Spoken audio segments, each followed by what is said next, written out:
Shalom Alechem, Malachi Hasharet, Malachi Elyon, Shalom, Shalom. Mi Melech, Malachi Amlachim, Hakadosh Baruch Hu, Hakadosh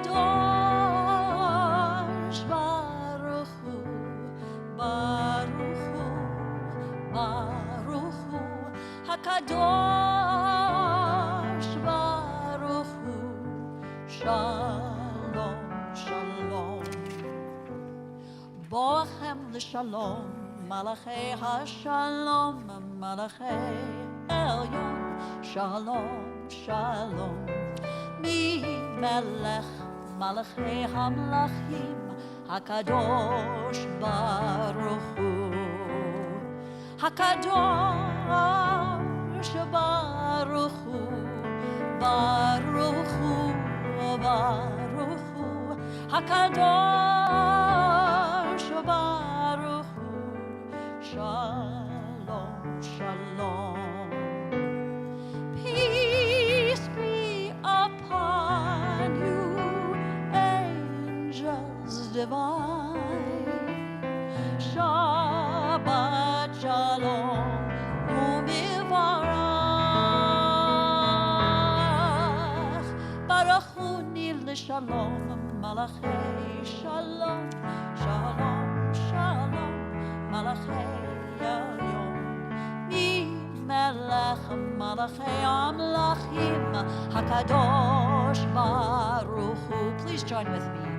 Hakadosh Baruch Hu, Baruch Hu, Baruch Hu, Hakadosh Baruch Hu. Shalom, Shalom. Tzitchem l'Shalom, Malachi HaShalom, Malachi Elyon, Shalom, Shalom. Mi Melech, Malachi Hamlachim, Hakadosh Baruch Hu, Hakadosh Baruch Hu, Baruch Hu, Baruch Hu, Hakadosh Baruch Hu, Shalom, Shalom. Hakadosh Baruch Hu, Baruch Hu, Baruch Hu, Hakadosh Baruch Hu, Shalom, Shalom, Shalom, Shalom, Shalom, Shalom. Good evening, Shabbat Shalom. Shabbat Shalom. So nice to see everybody this evening, those who are here with us and those who are live streaming. It's wonderful to know that you are here. We can't see you, but you can see us, so welcome.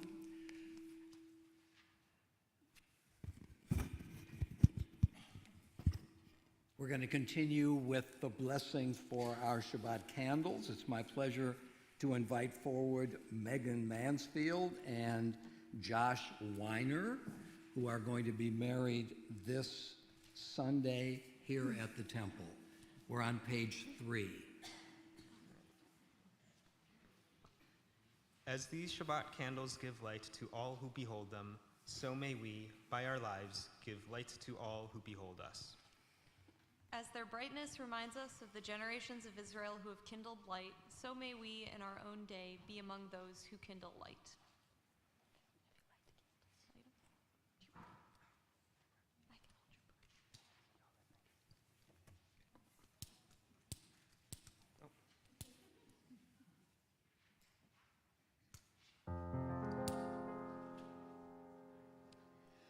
Baruch atah Adonai, Eloheinu melech haolam, asher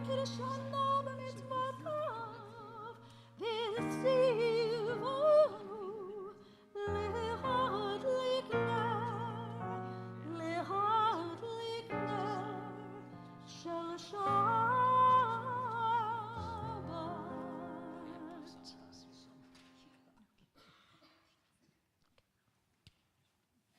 We're going to continue now on page 8.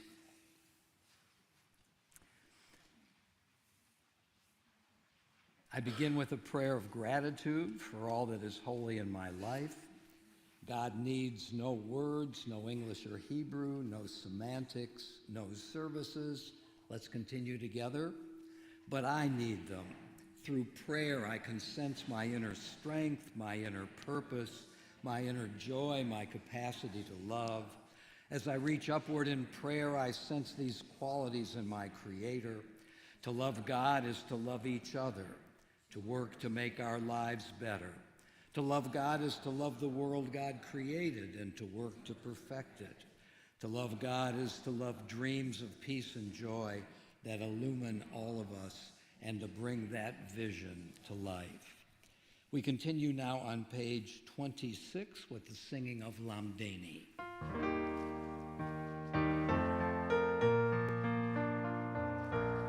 Teach me, O God, a blessing, a prayer on the mystery of a withered leaf, unripened fruits so fair, on the freedom to see, to sense, to breathe, to know, to hope, to despair.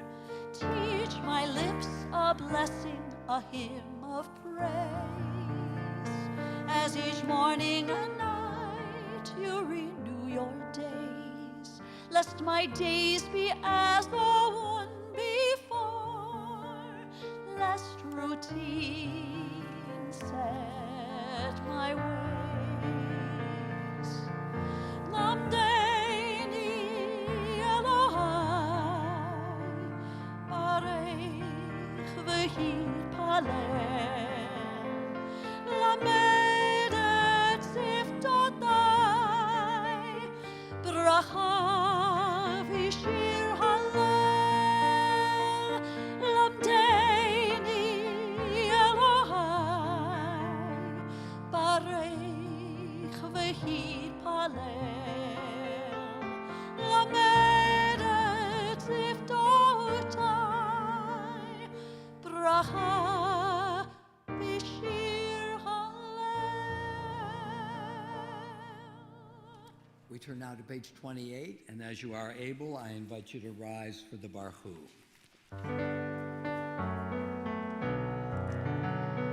Lay, lay, lay, lay, lay, lay, lay, lay, lay, lay, lay, lay, lay, lay,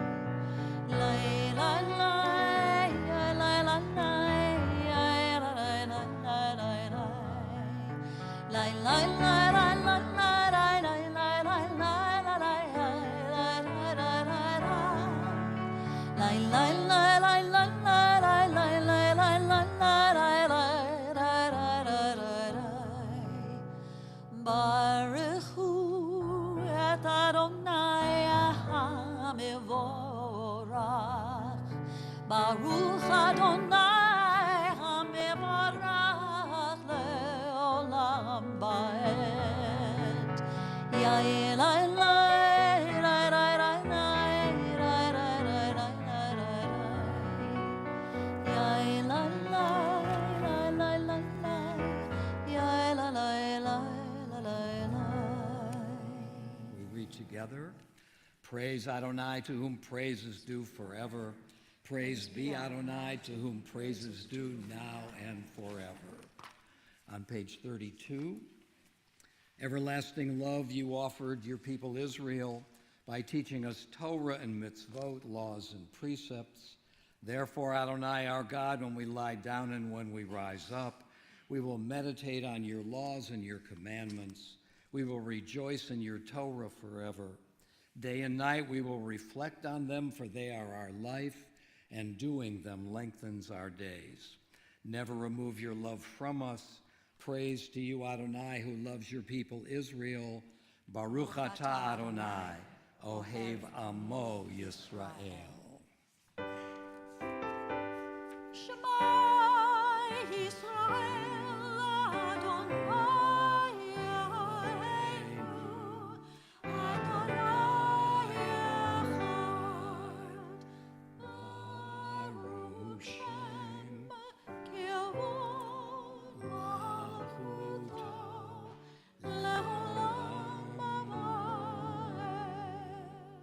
Together, Hear, O Israel, Adonai is our God, Adonai is one. Blessed is God's glorious majesty forever and ever. You may be seated, and we join together now in the chanting of the V'ahavta on page 36. ואהבת את אדוני אלוהיך בכל לבבך ובכל נפשך ובכל מאודך, והיו הדברים האלה אשר אנוכי מצווך היום על לבבך, ושיננתם לבניך, ודיברת בם, בשבתך בביתך, ובלכתך בדרך, ובשוכבך ובקומך, וקשרתם לאות על ידך, והיו לטוטפות בין עיניך, וכתבתם על מזוזות ביתך ובשעריך, למען תזכרו ועשיתם את כל מצוותיי, והייתם קדושים לאלוהיכם. אני אדוני אלוהיכם, אשר הוצאתי אתכם מארץ מצרים, להיות לכם לאלוהים. אני אדוני אלוהיכם. We read together. You shall love Adonai your God with all your heart, with all your soul, and with all your might. Take to heart these instructions with which I charge you this day. Impress them upon your children. Recite them when you stay at home and when you are away, when you lie down and when you get up. Bind them as a sign on your hand, and let them serve as a symbol on your forehead. Inscribe them on the doorposts of your house and on your gates. Thus you shall remember to observe all my commandments and to be holy to your God. I am Adonai your God, who brought you out of the land of Egypt to be your God. I am Adonai your God. Adonai Elohechem Emet. On page 41, sing the song of men and women joined in understanding and respect, the song of God's miracles, an earth protected and cherished, a gift for our children and the generations to come, the song of a land once ravished by war, now quiet and content, her soldiers home to leave no more, the song of a world redeemed, the song of peace.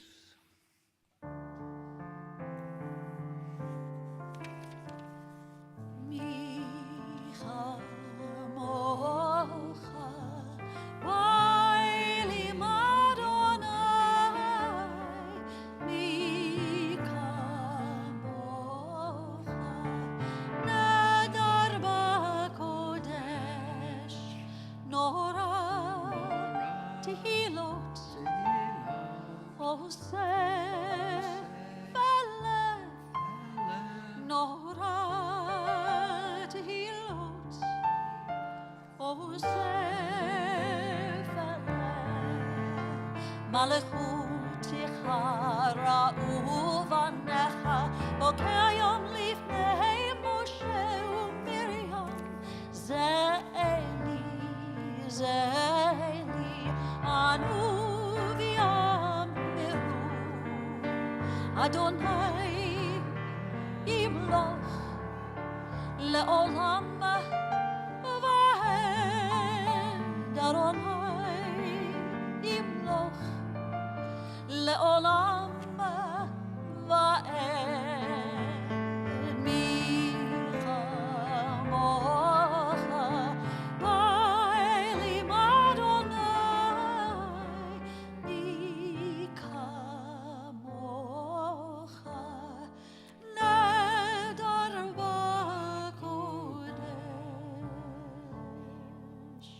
the top of page 43.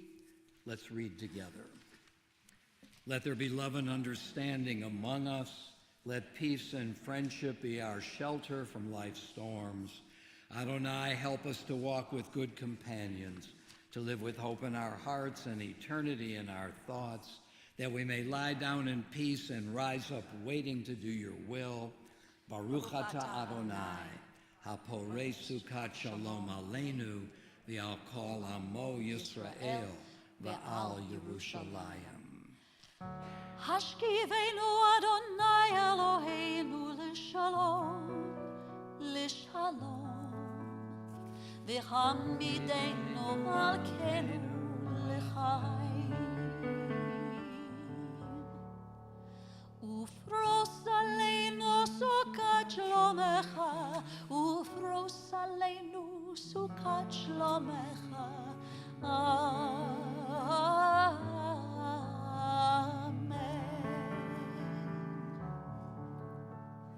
Shelter us beneath thy wings, O Adonai.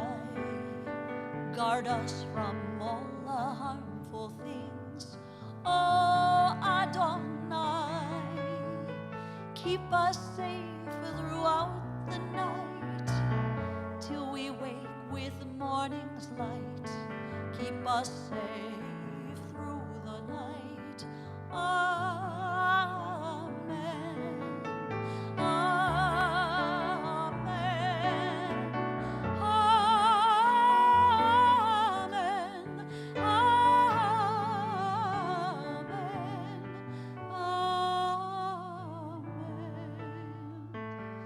השכיבנו אדוני אלוהינו לשלום, לשלום, והעמידנו מלכנו לחיים.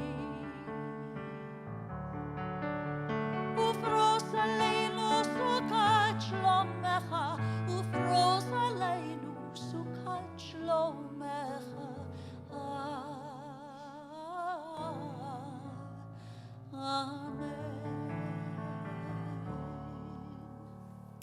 We turn now to page 46, and I invite you to rise for the Amidah. Adonai שפתי תפתח ופי יגיד תהילתך. Adonai, open up my lips that my mouth may declare your praise. Baruch atah Adonai Eloheinu ve'Elohei avotenu ve'imotenu, Elohei Avraham, Elohei Yitzchak, ve'Elohei Yaakov, Elohei Sarah, Elohei Rivka, Elohei Rachel, ve'Elohei Leah, Ha'el HaGadol HaGibor v'Nora, El Elyon, Gomel Chasadim Tovim, V'konei Hakol, V'zocher Chasdei Avot V'imahot, Umevi Geula Livnei Vanechem, Le'ma'an Shemo Be'ahava, Melech Ozer U'Moshia U'Magen, Baruch atah Adonai, Magin Avraham ve'Ezrat Sarah, Ata Gibor le'olam Adonai, Mechayecha kol ata, Rav lechoshia, Mashiva ruach u'marita Gashem, Mechalkel chayim bechesed, Mechayecha kol berachamim rabim, Somech noflim ve'rofech olim, Umatir asurim, ומקיים אמונתו לשני עפר, מי כמוך בגבורות ומדם מלך, מלך ממית ומחיה ומצמיח ישועה, ונאמן אתה לחיות הכל. ברוך אתה אדוני מחייך הכל. You may be seated. And we continue now on page 57. You are with us in our prayer, our love, and our doubt, in our longing to feel your presence and to do your will. You are the still clear voice within us. Therefore, O God, when doubt troubles us, when anxiety makes us tremble, when pain clouds the mind, we look inward for the answer to our prayers. There may we find you and there find courage, insight, and endurance. And let our worship bring us closer to one another, that all Israel and all who seek you may find new strength for your service. Baruch atah Adonai, she'otcha levadcha b'yirah na'avod.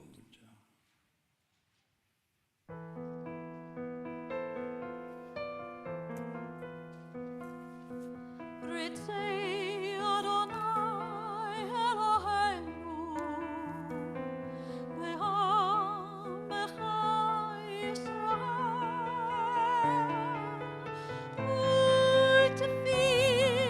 u'tefilatam be'ahava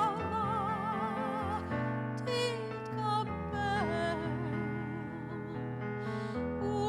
u'tihi liratzon תמיד עבודת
Continuing now on page 61,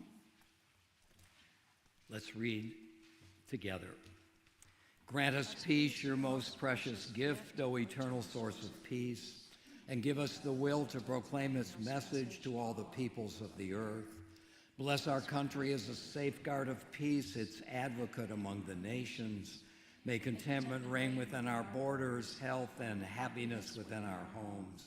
Strengthen the bonds of friendship and fellowship among all the inhabitants of every land.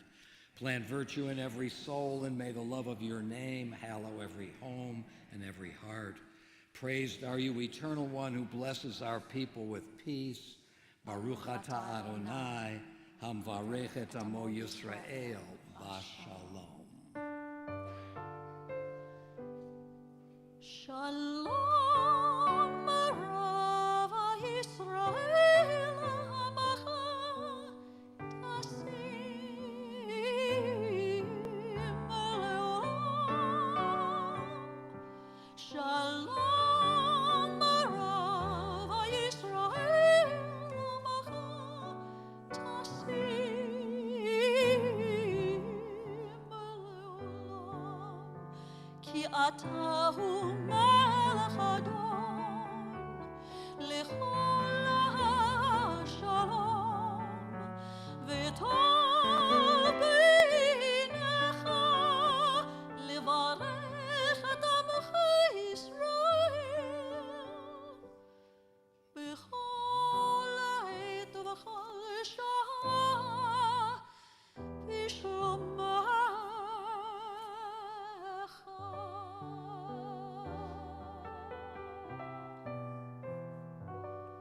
Baruch atah Adonai, hamvarech et amo Yisrael, b'shalom.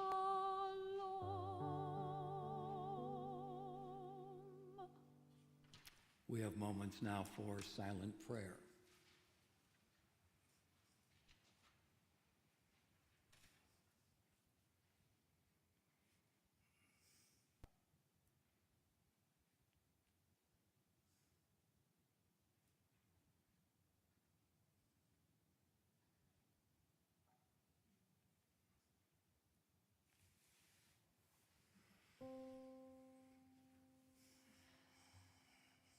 I pray you'll be our eyes and watch us as we go, and help us to be wise in times when we don't know. Let this be our prayer when we lose our way. Lead us to a place, guide us with your grace, to a place where we'll be safe. Usay shalom, bimroma, huyasay shalom, aleinu, bialko Yisrael, bialko Yoshvei Tevel.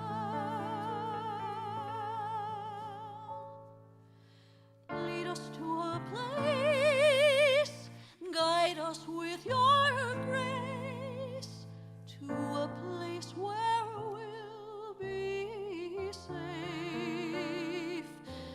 Bialko Yisrael, bialko Yoshvei Tevel, v'imru, v'imru,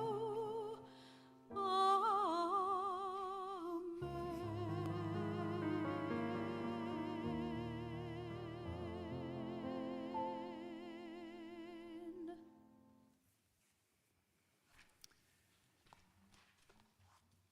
Well, I don't think I need to tell you what we all know so clearly and acutely, that there are just so many issues that are going on in the world, internationally, domestically, that it's hard for us to keep our balance with everything that is going on. And I want to try to address some of these issues tonight and to make some suggestions. It turns out that in our regular poetry group, which meets regularly Thursday afternoons, among the 4 poems that we read and looked at carefully are 2 which we all agreed during our session speak also to today's issues. And so I want to quote from 2 of these poems just to kind of indicate that these poets had a sense of not the particulars of our current malaise, but something about, unfortunately, the general nature of things which raises its head all too often. You'll be familiar with at least one of these poems, I'm sure. And I'm not going to read the entire poem, but just the relevant part. The first comes from William Butler Yeats's great The Second Coming. And here's what he says and writes in the first stanza. And Yeats wrote this poem in 1920, just after the end of World War I, the Russian Revolution, the Easter Uprising in Ireland. So he also was reeling during those times. And here's what he writes. Turning and turning in the widening gyre, the falcon cannot hear the falconer. Things fall apart, the center cannot hold. Mere anarchy is loosed upon the world. The blood-dimmed tide is loosed, and everywhere the ceremony of innocence is drowned.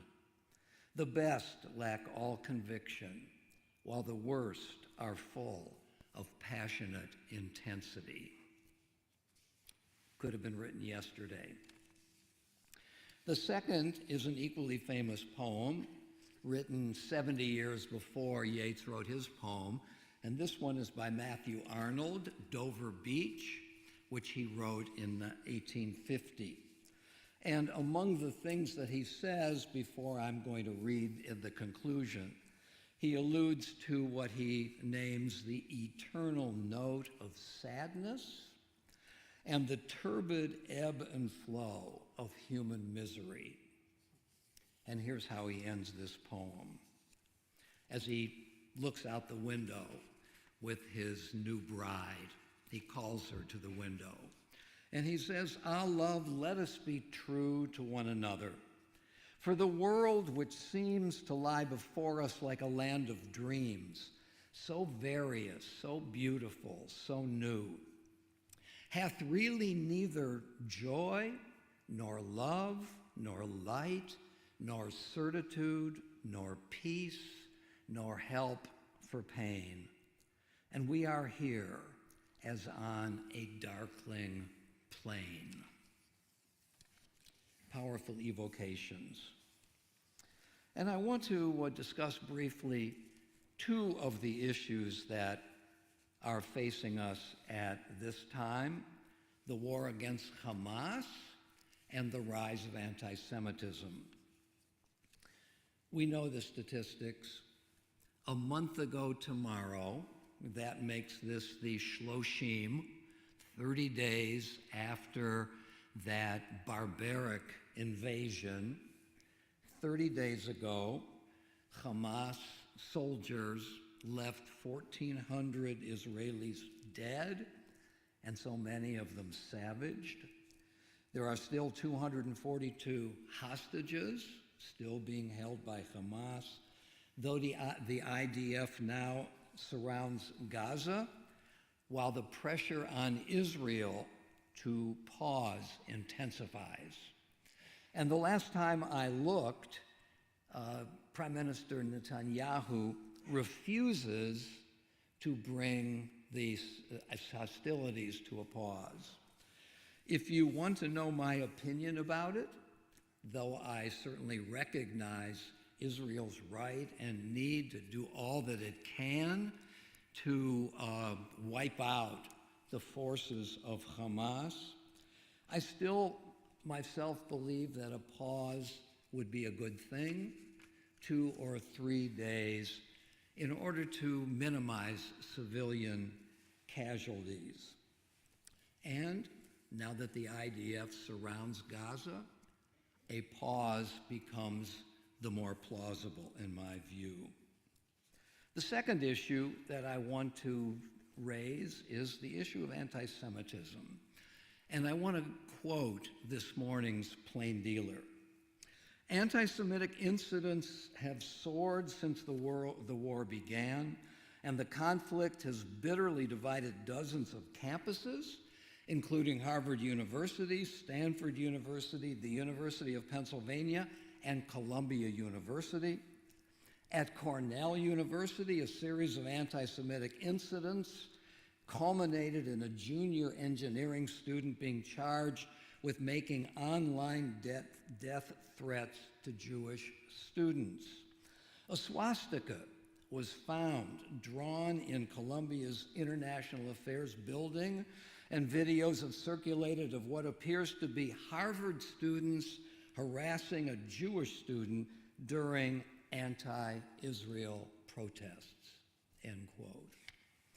Not only is this appalling in its own terms, but here we are dealing with the creme de la creme of American universities, the elite universities, where only 3 or 4% of applicants are admitted to the school, indicating that these are the students with not only the most accomplishment, but the greatest aptitude, the greatest potential for further development and further contributions to the well-being of our country, which makes it tragically laughable that just at those universities, these awful incidents are taking place.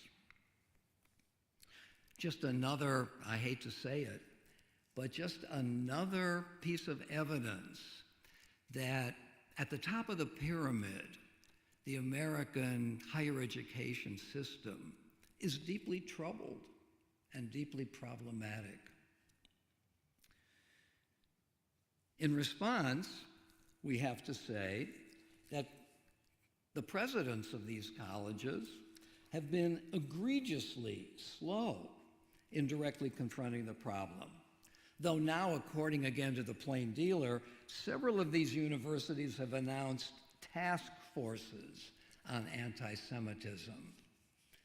I see a bit of irony in this, but nevertheless, it's a good thing.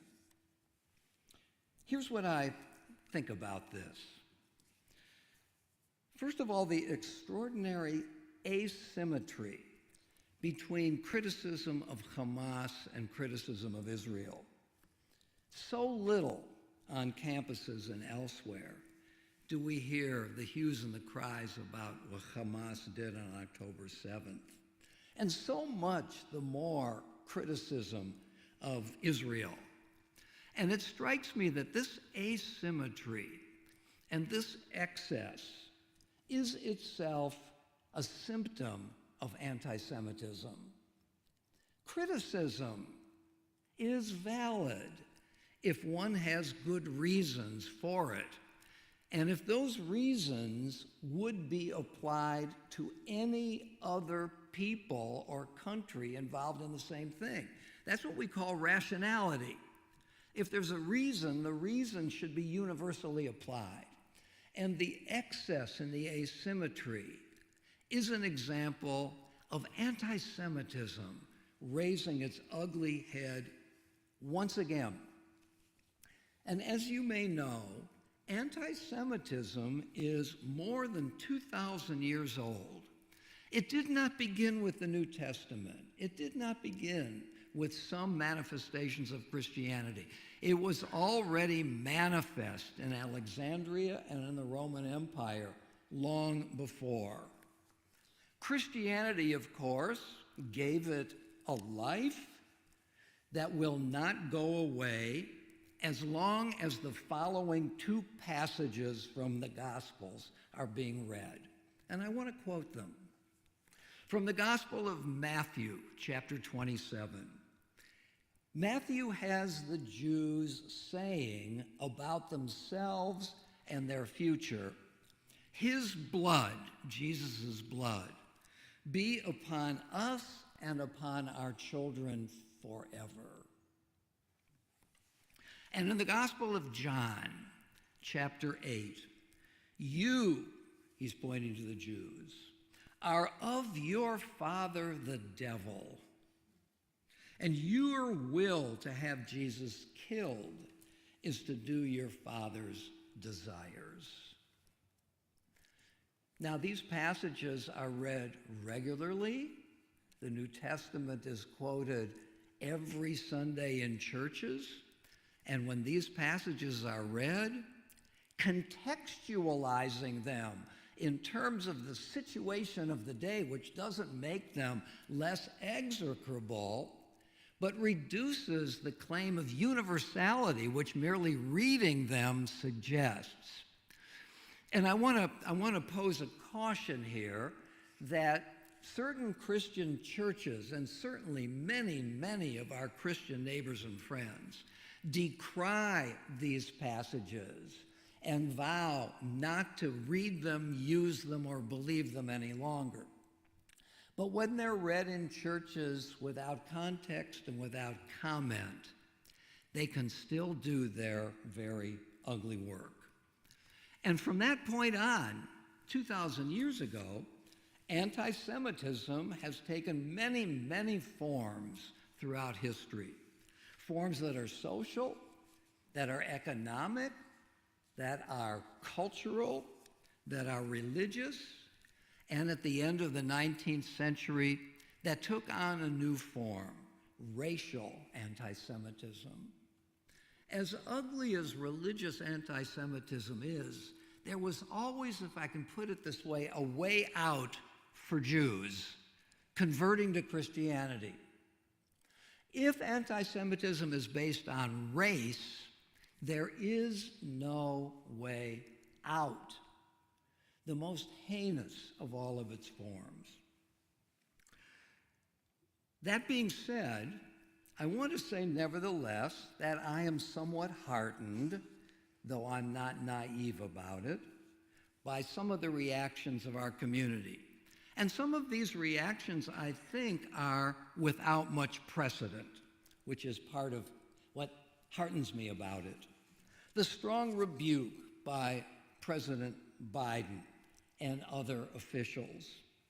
And here is something else that I read in this morning's Plain Dealer, and I quote, 24 top U.S. law firms sent a letter to more than 100 law school deans telling them to take an unequivocal stance against anti-Semitic harassment on campus. The letter, which was signed by several law firms, comes after some law students saw their job offers rescinded for comments made about Hamas's brutal October 7th attacks. We are asking, the dean said, for university administrators to create a safe environment for all their students where one is treated with respect. That's what we require for all of our firms. So I think this is a very important statement, and we're seeing many of them where job acceptances have been revoked if those students are demonstrated to have been involved in anti-Semitic attacks. And what about free speech? Is this a way of trying to curb and silence free speech? Absolutely not. The right to speak remains, but there are consequences, not only to actions, but to speech, and those consequences flow from the actions, and therefore this in no way is an inhibition of free speech, but merely taking into account what it is people are saying. So we have two very troubling situations, both of which have victimized Jews in one way or another. And what should we do? What can we say about this? And I'd like to make a couple of suggestions. First, we can stay vigilant and up to date about what is happening in our country and in the Middle East. We have to understand the situation, both in their straightforward meanings and in their complexities. Secondly, we must do what we can to help our brethren in Israel. So I encourage you to do one or more of the following. Check our temple website for how to participate in the letter writing campaign to our local representatives, to encourage them in their support and to urge them to influence those in power. Secondly, we can check the Jewish Federation of Cleveland's website to find out how to donate to the Israel Emergency Campaign. Thirdly, we can refer to the Community Mobilization Center Resource Hub for the latest talking points, tools, and resources to help us to speak up for Israel. And I want to suggest, and I've said this on several occasions before, I'm going to say it again. The Torah portions of the week are established long in advance according to the dictates of the calendar. But I'm always astonished at when we are confronted with a particular situation in our lives and in our society, that those Torah portions have something to say to us, as they do for most situations, public and private. And I want to suggest how this week's Torah portion, Vayera, chapters 18 through 22 of Genesis, speak to us. At the beginning of chapter 18, we find Abraham sitting in his doorway to his tent in the cool of the day. Just in the chapter before, Abraham circumcised his son Ishmael and himself. So he is now sitting and convalescing. We can well imagine that Abraham wants to be left alone and doesn't want to be bothered. But lo and behold, 3 strangers pass by, and Abraham welcomes them into his tent and offers them food. Not only does he offer them food and drink, he does the preparations with alacrity. On 3 or 4 moments in that narrative, Abraham is represented as running to get them food, running to put it before them, running to tell Sarah and his assistant to prepare food for them. He encourages Sarah to bake these things quickly, and he brings them the food to these individuals, and then he moves away from them and lets them eat in peace. Abraham welcomes wayfarers, welcomes the strangers.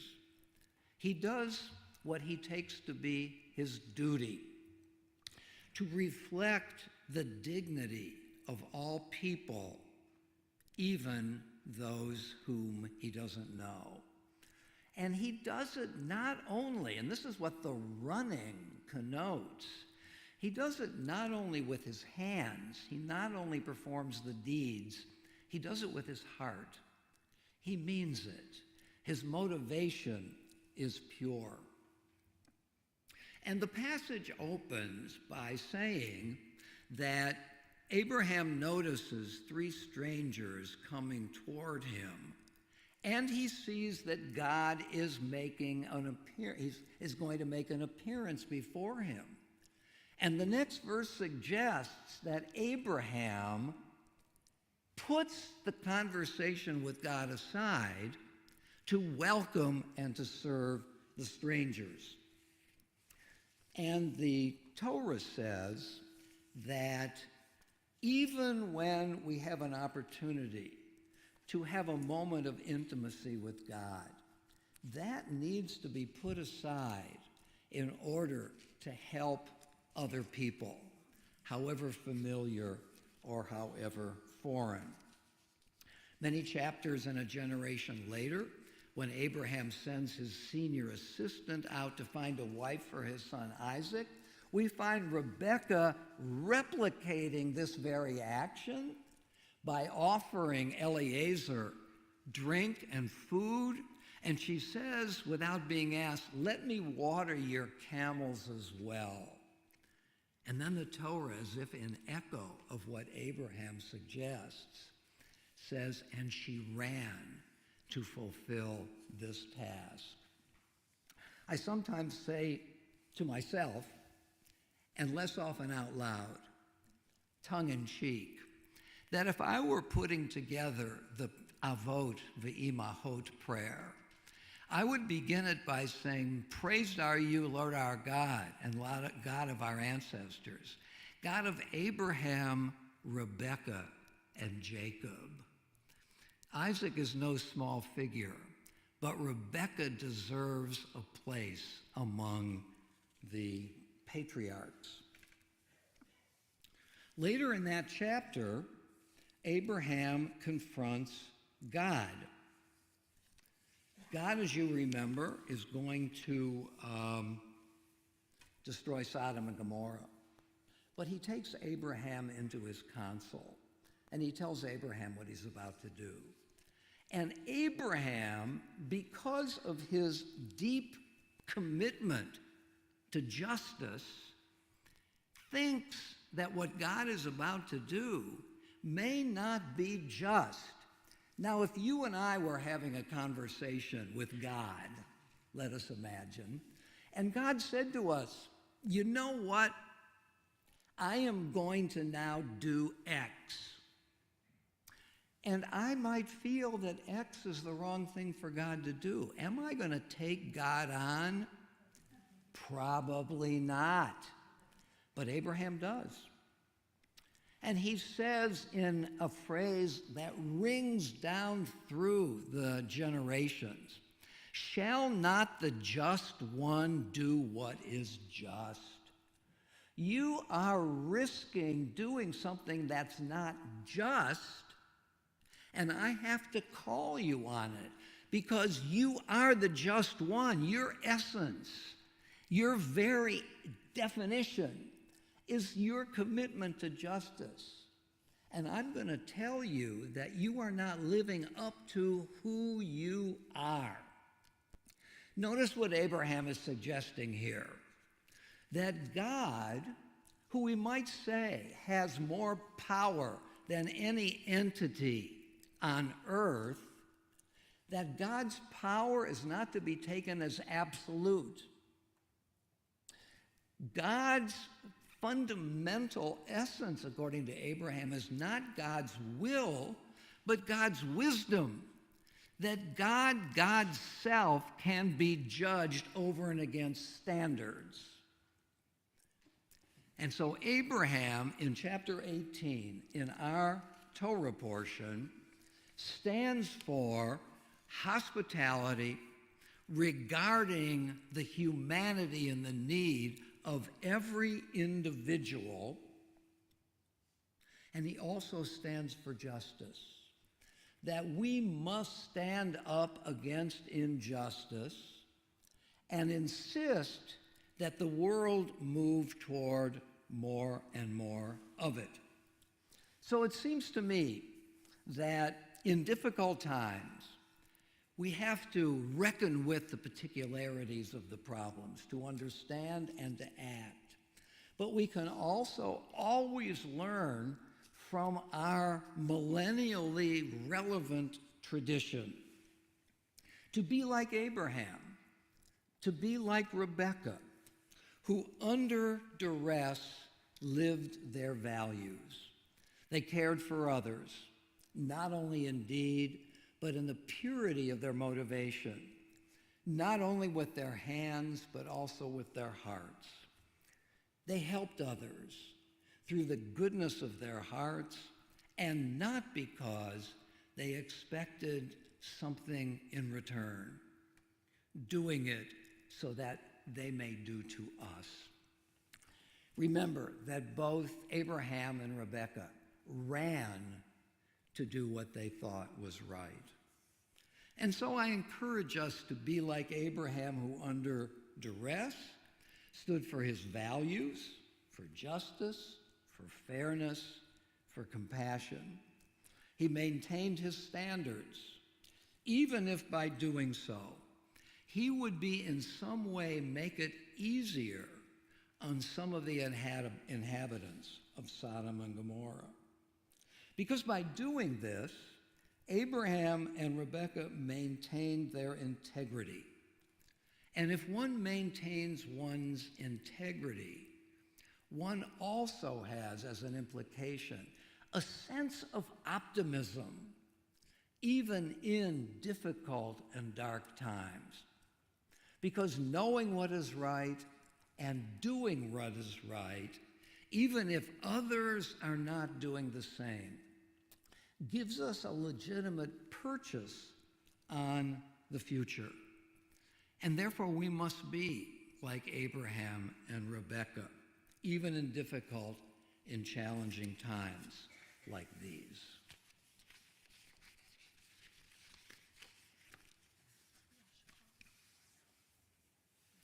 We're going to continue now, as we always do at this moment in our service, by thinking about those who are ailing of body, of mind, of spirit. As my hand passes over your section of the congregation, feel free to mention the names of those members of your family, circle of friends who are ailing now of body, of mind, of spirit, so we can add our prayers to yours for their return to health.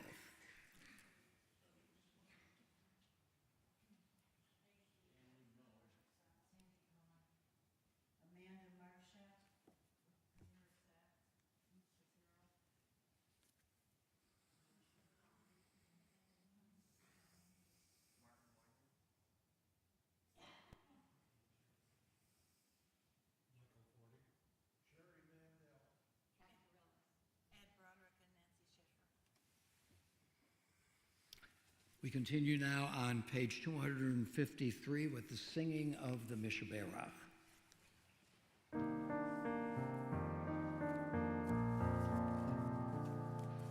Mishaberach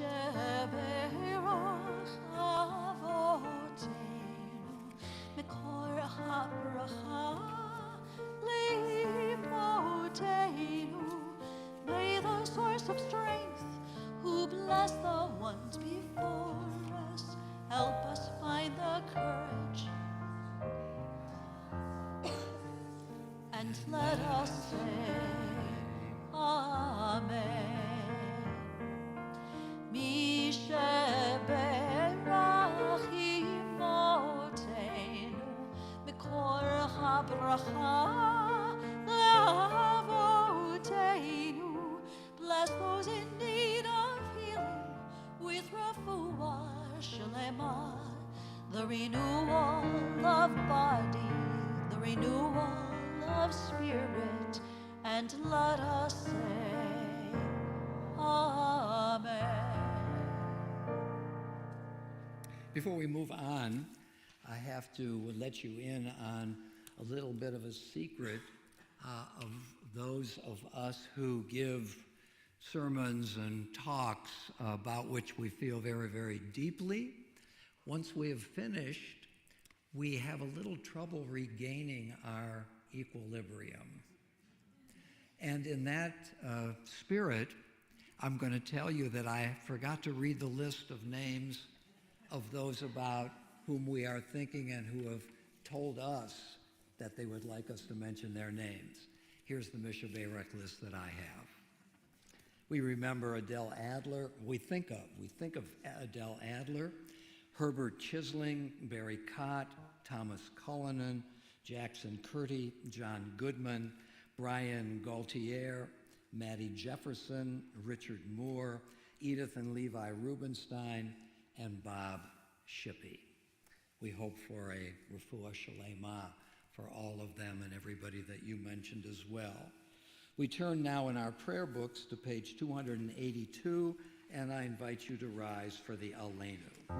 Aleinu l'shabeach l'adon hakol, lateit gedula liyotzeh breshit, shelo asanu kiguyer ha'aratzot, v'lo samanu k'mishpachot ha'adama, shelo sam chalkenu kachem, v'gor aleinu kichol amonam, va'anachnu kore'im u'mishtachavim u'modim, לפני מלך מלכי המלכים הקדוש ברוך הוא ונאמר והיה אדוני למלך על כל הארץ ביום ההוא יהיה אדוני אחד ושמו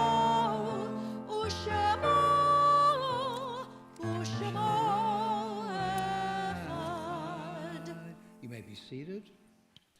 And we turn now to page 292 as we prepare for the recitation of the mourner's Kaddish. When cherished ties are broken and the chain of love is shattered, only trust and the strength of faith can lighten the heaviness of the heart. At times, the pain of separation seems more than we can bear, but if we dwell too long on our loss, we embitter our hearts and harm ourselves and those around us. The psalmist said that in his affliction he learned the law of God. And in truth, grief is a great teacher when it sends us back to serve and to bless the living. We learn how to counsel and comfort those who, like ourselves, are bowed with sorrow. We learn when to keep silent in their presence and when a word will assure them of our love and our concern. Thus, even when they are gone, the departed are with us, moving us to live, as in their higher moments they themselves wish to live. We remember them now, they live in our hearts, they are an abiding blessing. We think now of our loved ones whom death has recently taken from us, those who died at this season in years past, and those whom we have drawn into our hearts with our own. We think on this occasion especially about Robert D. Grease and Lori Goldstone Merkin, who passed away during this past week. And we think as well of those who have been laid to rest during the past 30 days. Stephen George Fisher, Gloria Frisch, Denny Wiesenberg, Charlotte E. Belkin Goldberg, Harry Greenwald, Ned Gross, Larry Riga, Valerie Weitz, Charlotte M. Friedman, Helene Rita Kazimov, Eileen Knavel, Steve Lutvak, Michael W. Shames. And we think especially of those individuals whose yahrzeits occur at this time.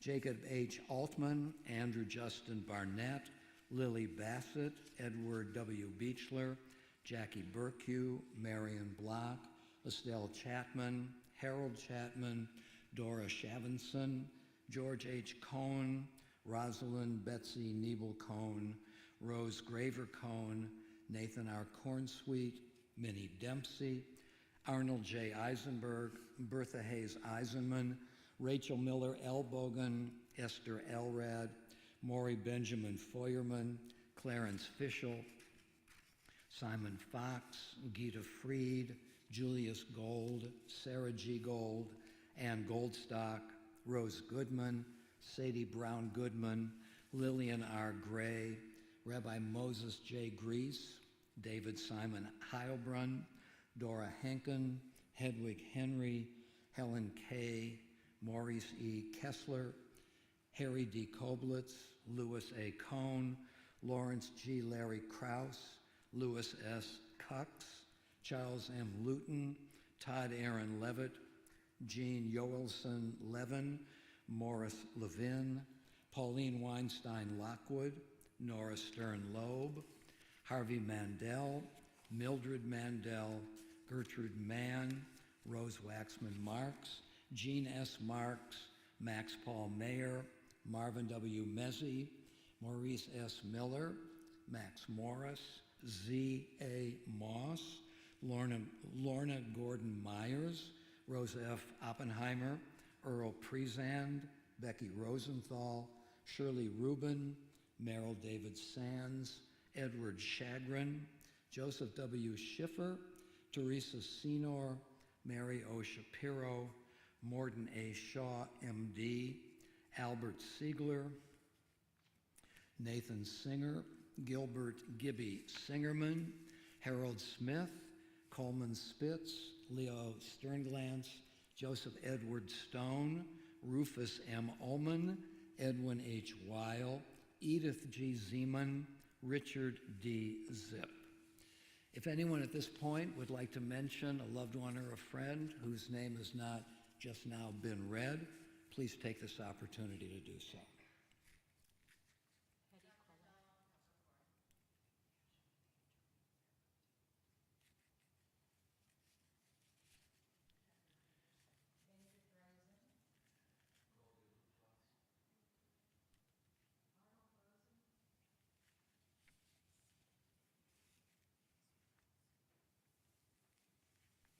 Zikronam livracha, may their memories ever be our blessing.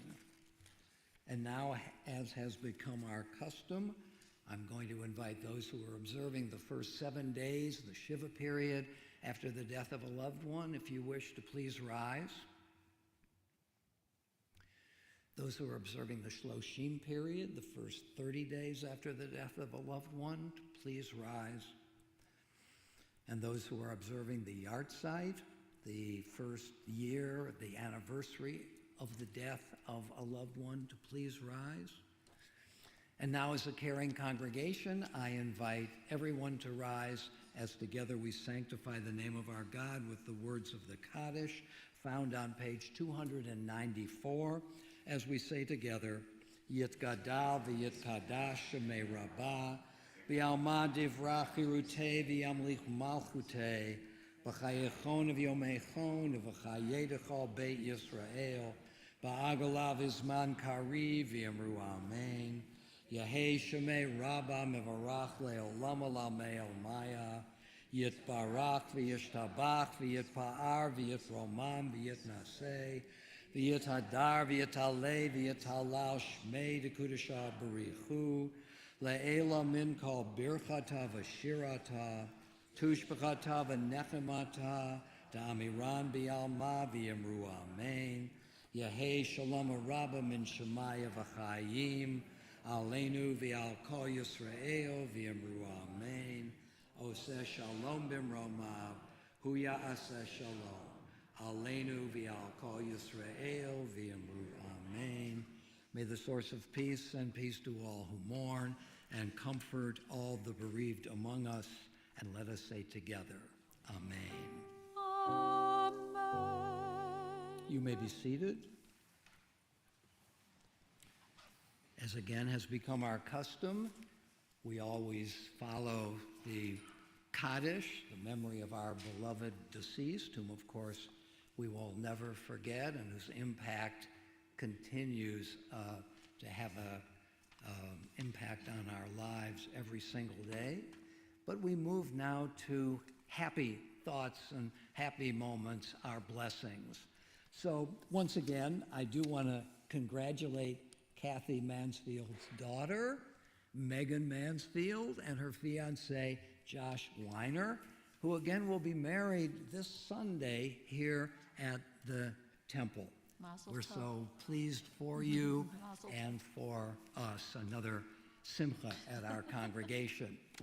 I'm going to encourage everybody now to take a moment, let's close our eyes, and even in these difficult times, to reflect upon our blessings. Perhaps pick one that has made an impact on you today.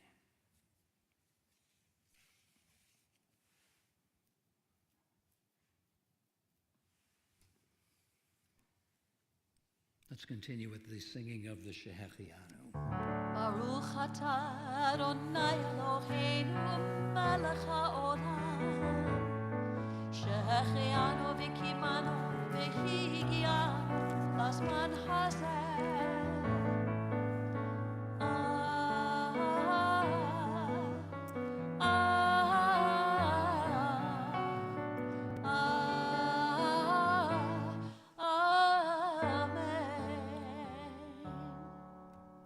Before we conclude our service with the Kiddush and the Motzi, an announcement or two. First of all, we want to encourage parents and grandparents to call into the temple asking for Amy, who is in the rabbinic suite. We just call the main number and ask for Amy. Call the temple and give the names of your children or grandchildren who are in college at this point. Give us their cell phone numbers so that we can reach out to them to join their clergy, to join us to discuss Israel and what is happening on campus. This will take place for sure next week after the Nefesh Shabbat service. We'll have a super oneg, and that means, I didn't make this up myself, includes soup. It does include soup. And Rabbi, for the college students, we're going to try to organize 2 or 3 Zoom calls, because they're all over the country. And after Nefesh Shabbat, Rabbi Dadoon's going to lead a conversation, if there's college students, but for everyone else who's not in college, if you want to talk. But you're right, it will be a super duper. A super oneg. So call in names so that we can gather them on Zoom calls, and also that they'll know about next week's post-Nefesh Shabbat service. So we're going to continue now with the Kiddush and with the Motzi. Please join us. Baruch atah Adonai Eloheinu melech haolam borei pari hagafen. Baruch atah Adonai Eloheinu melech haolam asher kiddushanu b'mitzvotav v'ratzavanu v'shabbat kodsho b'yav ratzon inhilanu zikaron le'maaseh b'reishit ki hu yom tehillah l'mikrei kodesh zeh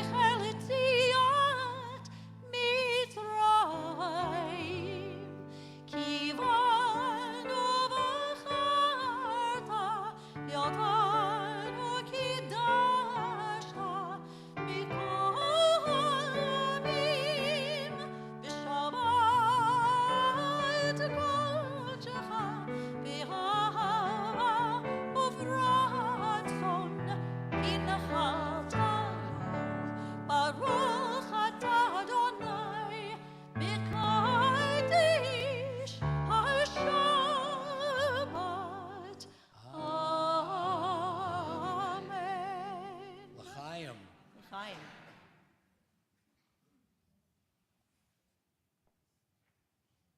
And now a blessing over our bounty.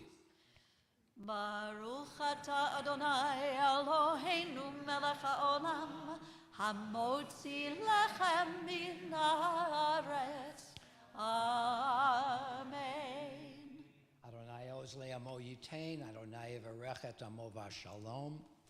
May the Lord give strength, and especially the strength that comes from wisdom. May the Lord give strength to our people, to all peoples. May the Lord bless all of us with the blessings of shalom, of peace. Amen. Amen. Shabbat shalom. Shabbat shalom.